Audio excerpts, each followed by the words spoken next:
নমস্কার সম্মানীয় দর্শক বন্ধুগণ, অন্নপূর্ণা যোজনায় দারুণ সুখবর।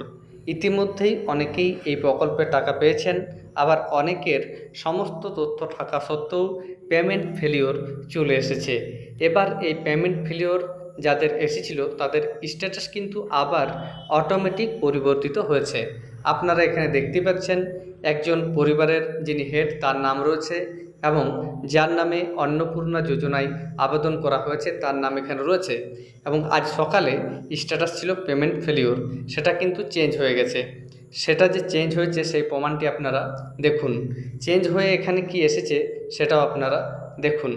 এখানে লেখা রয়েছে অ্যাপ্লিকেশন সাবমিটেড আন্ডার প্রসেস, অর্থাৎ যাদেরই পেমেন্ট ফেলিওর হয়েছিল তাদের প্রত্যেকেরই অ্যাপ্লিকেশন সাবমিটেড বা আন্ডার প্রসেস কথাটি এসেছে।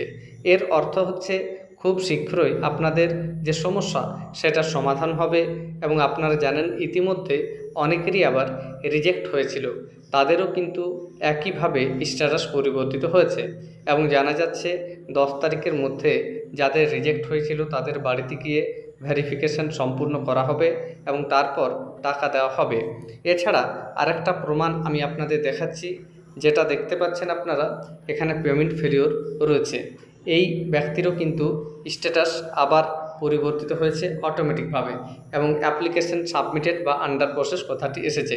মোদ্দা কথা আপনারা তাহলে বুঝতে পারছেন, এই মুহূর্তে যাদেরই পেমেন্ট ফেলিওর হয়েছে বা অ্যাপ্লিকেশন রিজেক্টেড হয়েছে তাদের কোথাও যাবার প্রয়োজন নেই। আপনারা ধৈর্য ধরে কয়েকদিন অপেক্ষা করুন, এবং তারপরেও যদি দেখেন আপনার অ্যাকাউন্টে টাকা ঢুকছে না, তবে আপনারা অবশ্যই পঞ্চায়েত অফিস বা ব্লক অফিসে যোগাযোগ করবেন। এবং এর মধ্যে যদি সরকারের তরফ থেকে কোনো রকমের আপডেট আসে তাহলে এই চ্যানেলে আমি আপনাদের জানিয়ে দেব। ধন্যবাদ।